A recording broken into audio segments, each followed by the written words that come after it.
Welcome students. Engineers gateway के YouTube platform पर मैं ललित राठी आपका स्वागत करता हूं। जैसा कि आप लोग जानते हैं, हम यहां पर इंजीनियरिंग फिजिक्स सब्जेक्ट को कवर कर रहे हैं। ठीक है, जो एकेटीयू के एग्ज़ाम के पॉइंट ऑफ व्यू से जो एकेटीयू ने सिलेबस दिया है, हम उसको कवर अप यहाँ पर कर रहे हैं। लेकिन अगर किसी बच्चे के अदर कोर्स में ये टॉपिक्स हैं तो वो भी यहाँ से इसका लाभ उठा सकते हैं। ठीक है, तो जैसा कि मैं आपको बता देता हूँ, यहाँ पर हम यूनिट फर्स्ट को कवर कर रहे हैं जिसका नेम है क्वांटम मैकेनिक्स। एक मिनट, हम कलर चेंज कर लेते हैं पहले। वेरी गुड, ठीक है। चलिए, तो क्वांटम मैकेनिक्स के जो आज हम टॉपिक पढ़ेंगे वो है time independent using time dependent Schrodinger wave equation. यानी कि इससे पहले हमने Schrodinger wave equation time independent और टाइम डिपेंडेंट दोनों कवर अप कर लिए। ठीक है, अब जब मैंने लास्ट के कुछ क्वेश्चन पेपर्स को देखा, प्रीवियस ईयर के क्वेश्चन पेपर को एनालाइज किया, तो वहां पर हमने देखा कि कभी कभी आपसे टाइम इंडिपेंडेंट इक्वेशन ड्राइव करवा ली गई है by using the dependent Schrodinger wave equation. तो जब हम पूरी यूनिट को कवर अप कर ही रहे हैं तो हम क्यों उस टॉपिक को छोड़ें जिसके चांसेस हैं कि एग्जाम में पूछा जाए। ठीक है, तो आज उसी टॉपिक को हम कवर अप कर रहे हैं यहाँ पर। तो उससे पहले थोड़ा सा मैं आपको बता देता हूं कि हम यहां पर पढ़ रहे हैं श्रोडिंगर वेव इक्वेशन, और श्रोडिंगर वेव इक्वेशन जो है वो डिफाइन करती है मैटर वेव्स।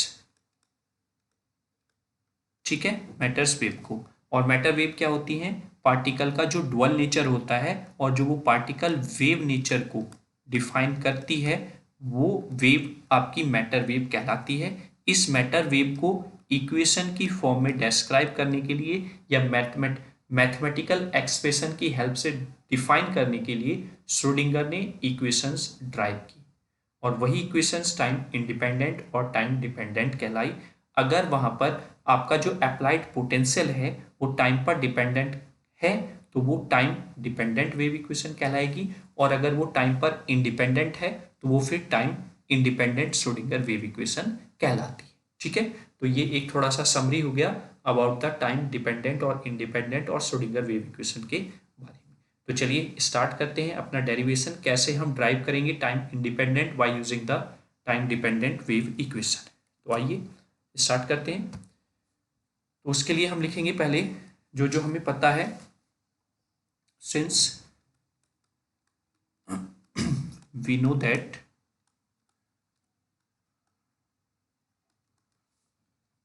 कि जो आपका साई एक्स टी होता है, यानी कि जो वेव फंक्शन है किसका, मैटर वेव का साई, और अगर हम उसको वन डायमेंशनल में देखें अलोंग द एक्स एक्सिस और टाइम के कोऑर्डिनेट टी के रेस्पेक्ट में, तो हमें इक्वेशन मिलती है ए इंटू, या फिर सॉल्यूशन मिलता है उसका माइनस आई अपॉन एच क्रॉस ब्रैकेट में e t minus p x. अगर आपको ध्यान हो, जब हमने time dependent Schrodinger wave equation को सॉल्व किया था तो वहां पर जब हमने पार्टिकल को माना था कि अलोंग द एक्स एक्सिस आपका पार्टिकल मूव कर रहा है, और हमने उसके लिए एक इक्वेशन लिखी थी और फिर हम उस इक्वेशन के सॉल्यूशन पर आए थे। देन हमें फाइनली हमें मिला था psi x T equals to a dot e की पावर माइनस आई अपॉन एच क्रॉस ब्रैकेट में e t minus p x. ये आपको दोबारा से ड्राइव करने की यहाँ पर जरूरत नहीं है, आप डायरेक्टली लिख सकते हैं वी नो दैट। ठीक, और हमने इसको इक्वेशन 1 पुट कर दिया है। तो अगर हम इन दोनों को सेपरेट कर कर लिखें तो if Sai x T separated into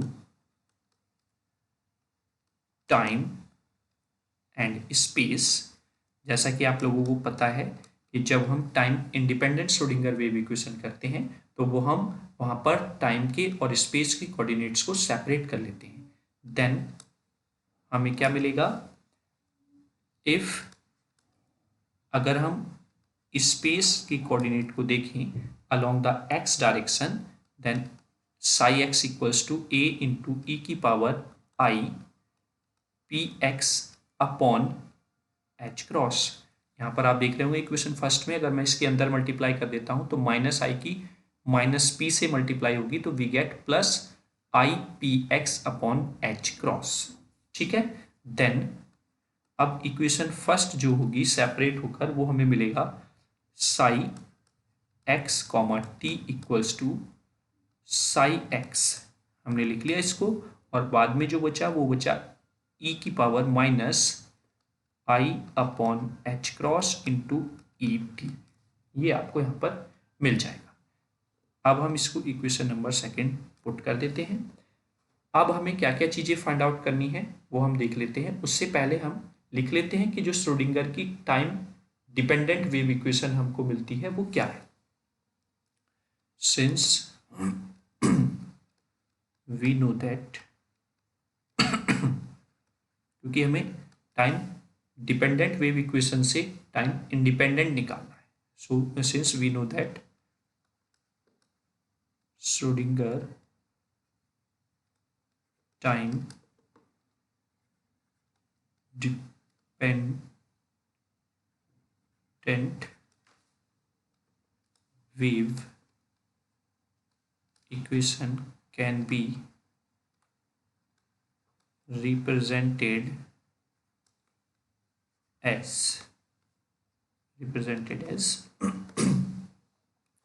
क्या होती है, माइनस, अगर आपने लास्ट का वीडियो जब देखा होगा तो आपको पता होगा minus h cross upon 2m into del square psi upon del x square plus v psi equals to I H cross del psi upon del t. तो अब हम यहाँ पर वैल्यू फाइंड आउट करेंगे del square psi upon del x square की, psi की value और del psi upon del t, ये सारी वैल्यूज हमें फाइंड आउट करनी है और पुट करनी है इस इक्वेशन थर्ड में। तो उसके लिए हमें डिफ्रेंशिएट करना पड़ेगा सेकेंड इक्वेशन का for 2 times with respect to x and 1 time with respect to t. तो लिखेंगे यहाँ पर नेक्स्ट स्लाइड में, now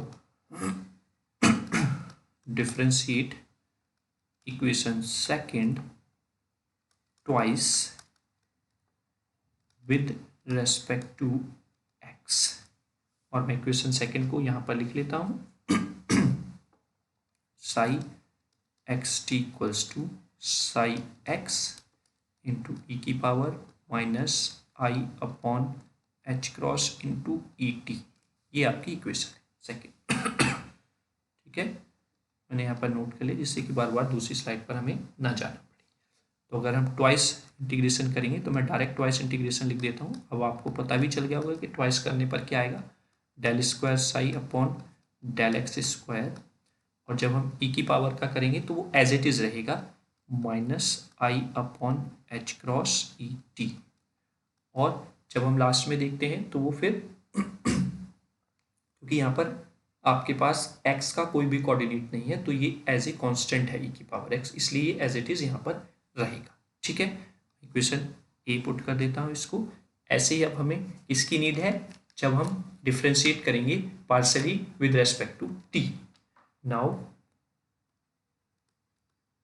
differentiate equation second with respect to t, then we get, क्योंकि हमें 1 टाइम ही पार्ट डिफ्रेंशिएशन करना है तो हम 1 टाइम ही यहाँ पर करेंगे, del psi upon del t equals to psi ऐसे ही रहेगा आपका इंटू ई की पावर ऐसे ही रहेगी माइनस आई upon H cross E T, और फिर ई की पावर में जो है उसका हम डिफ्रेंशिएशन करेंगे, then we get minus I upon H cross into E. ठीक है, तो ये आपको मिल जाएगा, क्योंकि टी है टी का करेंगे तो वो 1 हो जाएगा, इसलिए आपको यही टर्म यहाँ पर मिल जाती है। लो मैं लिख भी देता हूँ, 1 हो जाएगा टी का। ठीक है, तो ये हमें हमारे पास आ गया साई इंटू ई की पावर माइनस आई upon H cross E T और मल्टीप्लाई में minus I E upon H cross. ठीक है, ये वैल्यूज आ गई हैं हमारे पास। अब हम पुट करेंगे, now putting values of psi comma del square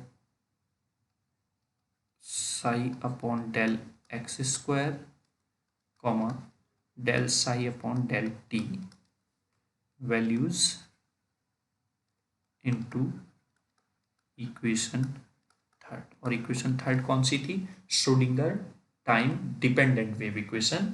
ठीक है, और वो मैं यहाँ पर अगर आप कहें तो मैं लिख लेता हूँ -h² upon 2m into del square psi upon del x square plus v psi equals to I H cross del psi upon del t. ये इक्वेशन आपकी time dependent Schrodinger wave equation है। तो आप यहाँ पर वैल्यूज पुट करेंगे तो आपको मिलेगा -h² अपॉन 2m और del square psi upon del x square की वैल्यू आप पुट करते हैं यहाँ पर, तो you get del square psi upon del x square into E की power -i upon H cross into E T plus V और साई की वैल्यू, यानी कि यहाँ पर ये दोनों फंक्शन के साथ है, एक्स के और टी के साथ, तो यहाँ पर साई इंटू ई की power -i upon H cross E T रहेगा equals to I H cross del psi upon del T की वैल्यू अभी आपने यहाँ पर फाइंड आउट की है, वो क्या हो जाएगी -i upon H cross bracket और ब्रैकेट के बाहर है डेल साई ई की power -i upon H cross into E T. ठीक है, तो अगर आप देखें ई की power -i upon H cross E T यहाँ पर भी है, यहाँ पर भी है, कॉमन लेकर हम इसको कट कर सकते हैं इसके साथ। ठीक है, यहाँ पर आप देखेंगे एच क्रॉस से कट हो जाएगा, आई के साथ स्क्वायर होकर इस प्लस को इस माइनस को प्लस बना देगा। ठीक है, तो हमें फाइनली क्या मिलेगा यहाँ से -h² upon 2m into del square psi upon del x square plus v psi. ठीक है, v psi equals to e psi. ठीक है, then you can write also here this equation like -h² upon 2m del square psi upon del x square, और हम v square वाली term को इधर ले जाते हैं तो e माइनस वी साई ये आपका इधर आ जाएगा, यानी कि पोटेंशियल वाली टर्म को आप राइट साइड ले गए, then you get e minus v और बाहर आ जाएगा साई। ठीक है, you can also write this equation like अगर मैं यहाँ पर लिखूँ del square psi upon del x square equals to -2m upon H cross का square into E minus V. ठीक है, और you can also write like this del square psi upon del x square, आप इस वाली term को इधर ले आएंगे इक्वल टू के, तो ये हो जाएगी पॉजिटिव 2m अपॉन, अब आपको कुछ ध्यान आ रहा होगा कि कुछ फॉर्म आपको जानी लग रही है। ठीक है, तो ये आपकी time independent Schrodinger wave equation है जब पार्टिकल वन डायमेंशनल में मूव कर रहा है। ठीक है, this is time independent Schrodinger wave equation when particle moving along 1D और वो भी along x डायरेक्शन। ठीक है, तो आपकी ये हो जाती है। और अगर इसी इक्वेशन को हम 3D में लिखें या 3 डायमेंशनल के लिए लिखें, जब पार्टिकल 3 डायमेंशनल में आपका मूव कर रहा है तो तब क्या हो जाएगी आपकी equation del square psi upon del x square plus del square psi upon del y square plus del square psi upon del z square plus 2m upon H cross का स्क्वायर ब्रैकेट में e minus v equals to 0। ठीक है।